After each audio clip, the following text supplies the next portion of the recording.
harmonizers, welcome to this video where I'm going to show you guys some rope halter and lead rope hacks, so that way you guys know how you can do things like change the snap on your rope if it breaks or if you don't just like it, and how to tie your rope halter and things like that properly and safely so it's comfortable for both you and your horse, easy to undo and safe to use.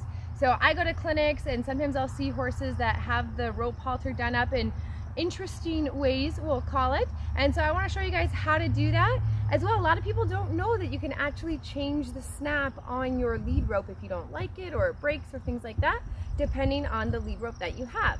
So first off, I want to show you guys how to tie the rope halter knot. This is Alicia, my thoroughbred for this year's makeover, which we're hoping the 2020 thoroughbred makeover still happens.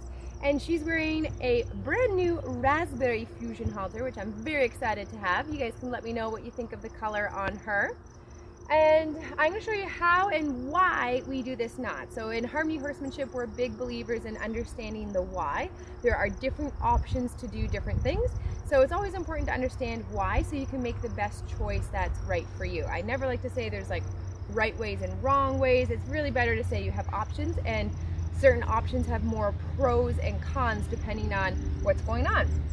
So first off, if we look at this halter knot as it is done up, we can see that the little flappy piece that we're going to call the tail is pointing away from Alicia's eye. So this is important that it's pointing away from her eye. And the way that the knot is done up, you can do what's called breaking the knots back. So let's say Alicia steps on her rope or something and it really pulls really snug and tight. It can be very difficult to undo the knot. But if you've got your halter done up in this fashion, you can do breaking the knots back, which is where you take the top little piece here and you kind of bend it backwards to loosen it up a little bit. So when you kind of bend it like that, you can kind of pry it open and you can get it undone if the horse was to pull it really tight. So how do you do this knot? Really, it's very simple. You take your halter, you put it on your horse. The big long flappy piece is going to go behind the horse's ears. You go through the hole. Once you have it through the hole, you want to pull it nice and snug, so that way the bottom knot is sitting kind of right up nice underneath their cheek area, but you can still fit a good 4 fingers in there for space. You're going to bend it so it goes behind, and now I've created a little hole. So once you've created the little hole, you're going to take the little tail piece and you're going to come through the hole that you just made. So it points behind, and you have the little bridgy piece at the top, which is that piece that you can break the knots back if it gets too tight. So the key piece of doing this knot is you want to make sure that once you come through the hole like this, you are going behind and you're on the underside of the knot. So I'm calling this the above side and this is the underside. So see how I've kind of come below where I'm holding it together here to make that little loop. Bring your tail through. The second hack that I'm going to show you for your rope halter, for your fusion halter, is that you can turn this into a bitless bridle. Now, the reason why bridles have brow bands, which is the piece that goes across the horse's forehead, is to stop this piece, which is called the crown, from sliding back and getting very tight. So if your horse brings their head up, let's say they're jumping and they bring their head up, or if they just tend to carry their head up, it slides back like this and it can get very tight. We want it to stay more closer to the horse's ears so it doesn't get too tight around their nose from slipping back and pulling tight. This doesn't tend to be so much of an issue with groundwork, because if you notice that happening, you can literally just slide it forward and it's going to be okay. So the reason why you don't want to simply slide forward, on this side that's going to work because we have this little area here that comes up and makes the knot, and so it brings this piece up a little bit closer to her ears so it sits at a comfortable spot. For the other side, when you get your halter, it doesn't have a knot on the other side, but I've already put one in here and I'll show you. Hi, Alicia, wake up.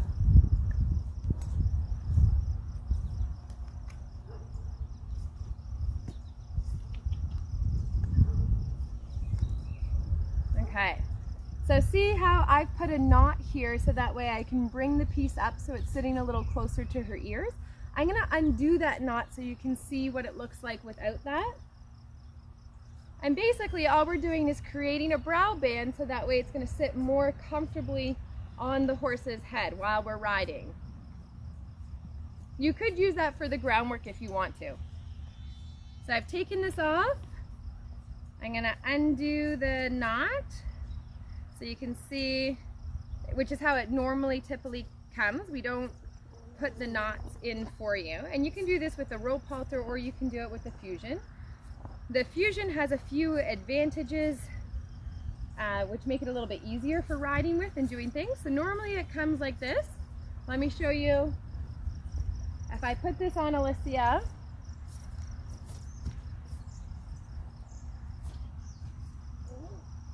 okay, so if I put the piece over her ears, now see how, because there's no knot there, see how low that sits and it's getting kind of close to her eye there? So the knot helps tidy that up, brings it up here, so it makes it a little closer to her ears, not so close to her eyes, has a better fit. So all I'm gonna do is untie the halter now and I'll put that back in so you can see it. So what I'm gonna do is I'm just going to simply just make a normal knot. So I'm just making a loop coming through and I want that knot kind of close. It's very close, but it makes a big difference there. Kind of the same distance as, see how this side where you attach the halter has a little loop, roughly the same length, because then it's going to be even on the horse. We'll come back over here.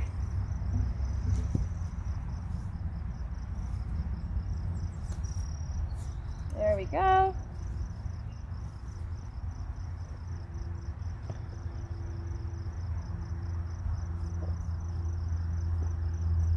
Okay. So see how that brings that up a little higher so it sits a lot better on her face. So that's a little hack for turning your rope halter or your Fusion halter into a bitless bridle. And kind of wonder why we're on that topic too.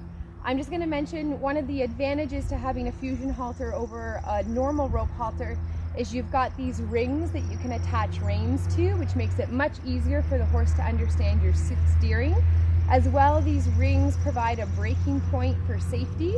Rope halters don't have any braking point, so your horse's face is going to break before the actual halter does, unless you have like a snap from the lead rope or something like that. So it adds a safety element. And also the ring underneath allows it to slide, so when we're doing lunging work and things like that, it allows the horse to keep their head vertical. They don't get twisted from side to side. Plus you have the cheek pieces that if you want to do a halter plate on or something like that, very, very handy stuff. So now that I've given you two hacks for the rope halter or the Fusion halter, I'm going to show you with your lead rope. So this is important when you're choosing a lead rope. One of the reasons why you want to get a quality lead rope is if you buy one with a loop end, you can change your snap. So this is a lead rope from Harmony Horsemanship, the style that we sell. And the reason why it's got white tape on it is because it's mine, and we have tons of different people who have lead ropes at my farm. So I've got white tape on my stuff just so that way it marks it that it's mine. And so yours, if you bought one, do not come like that. The ropes are made of polyester yacht rope, which is not nylon, it's polyester, so it doesn't stretch, it doesn't mildew, it doesn't rot, holds together better. These are 1/2 inch ones. So this is what they look like.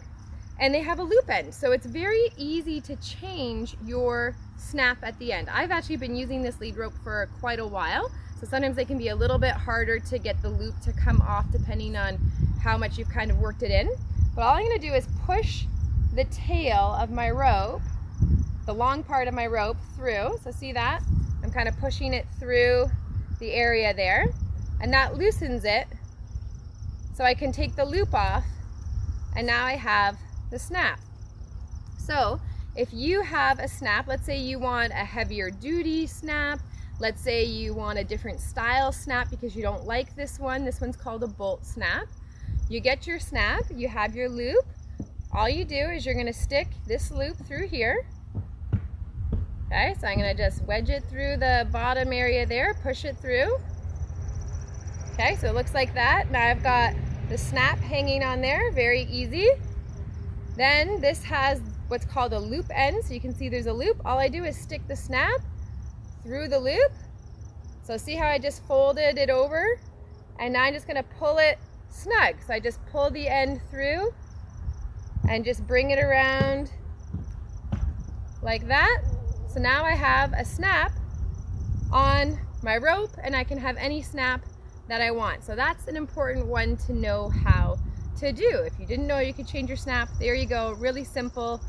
Horses break snaps all the time for various reasons, and that lets you change it, and it means you don't have to throw out your rope, which is really key.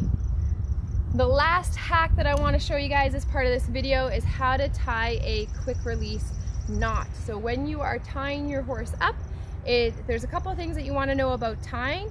One is that horses tend to be more comfortable if you tie them high rather than low.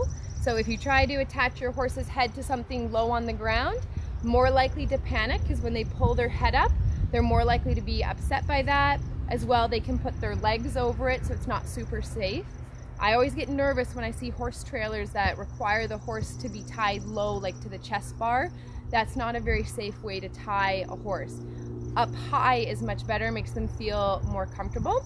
So you would want to tie somewhere kind of up here where my hand is, and then that way she can still put her head down, but you don't want her to be able to put her head all the way down that her leg can get over top of the rope.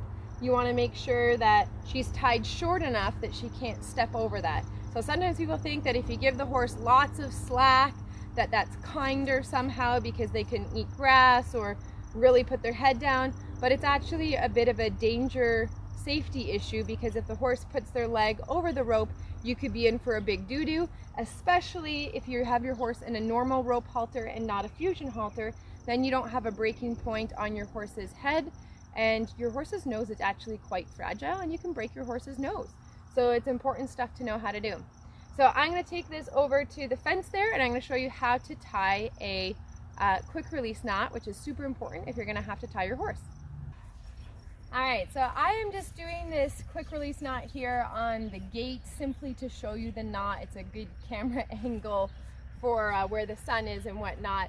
Normally you would not tie your horse to a gate because it's something that's movable and can come apart, and you don't want to have your horse getting dragged or dragging something accidentally if they were to pull loose. You want to make sure your horse is tied to things that are pretty stable. You can tie them to a high tree branch that's a stable, like thick, solid branch.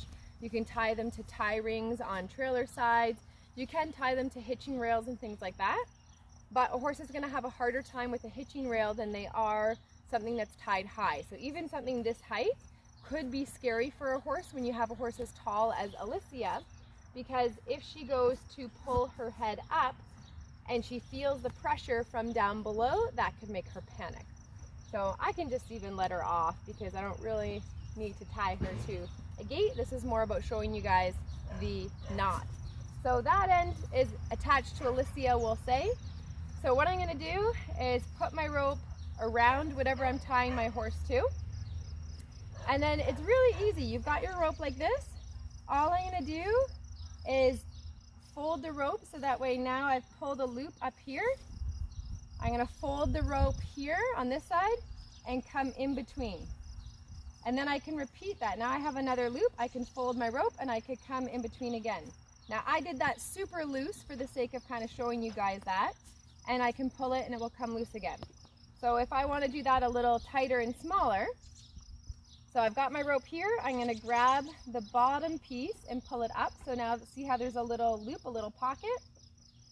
I'll fold my rope here, come through, and then I can repeat. Now I have a loop, so if I don't want to have so much tail, fold, come through the loop. Fold, so I make a new loop and stick it through the other loop.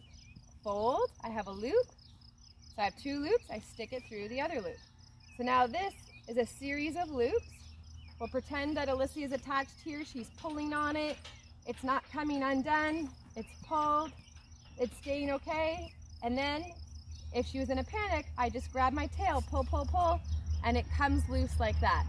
So that is a quick release not. Safest way to tie your horse, and remember, safest way is up high to a solid object that's not going to come detached and hurt your horse in any way, shape, or form.